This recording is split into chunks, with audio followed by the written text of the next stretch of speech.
નમસ્કાર, આપ જોઈ રહ્યા છો સ્પાર્ક ટુડે ન્યૂઝ। તિલકવાડા તાલુકામાં 4 કરોડના કામોનું ખાતમુહૂર્ત કરવામાં આવ્યું। છોટાઉદેપુર લોકસભા સાંસદ જસુભાઈ રાઠવા અને નાંદોદના ધારાસભ્ય ડોક્ટર દર્શનાબેન તેમજ જિલ્લા પંચાયત પ્રમુખની ઉપસ્થિતિમાં તિલકવાડા તાલુકાના વડવાડાથી વડિયા અને ગમોડથી ટાંકા સુધીના અંદાજે 4 કરોડથી વધુના ખર્ચે નિર્માણ થનારા નવા રોડનું ખાતમુહૂર્ત કરવામાં આવ્યું। ઉલ્લેખનીય છે કે છેવાડાના વિસ્તારમાં પણ વિકાસ થાય અને કોઈ પણ વ્યક્તિ સુવિધાથી વંચિત ન રહે તે માટે સરકાર અનેક યોજના અમલમાં મૂકે છે।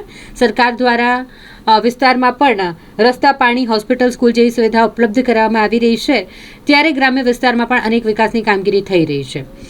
તેવામાં તિલકવાડા તાલુકાના ગમોડથી ટાંકા અને વરવાડાથી વાડિયા સુધીના નવા રોડનું ખાતમુહૂર્ત આજે કરવામાં આવ્યું છે।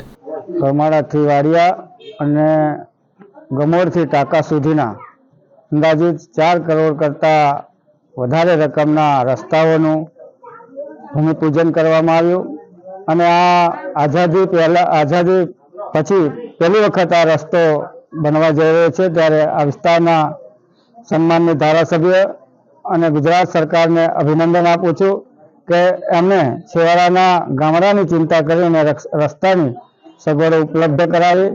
ત્યારે આજના પ્રસંગે આ કાર્યક્રમમાં આ વિસ્તારના સન્માનિત ધારાસભ્ય આદરણીય ડોક્ટર દર્શનાબેન, આદરણીય જિલ્લા પંચાયત પ્રમુખ ભીમસિંહભાઈ અને સૌ ભારતીય જનતા પાર્ટીના કાર્યકર્તાઓ ઉપસ્થિત રહ્યા। ગ્રામજનો અતિ ઉત્સાહમાં આવકાર કર્યો છે।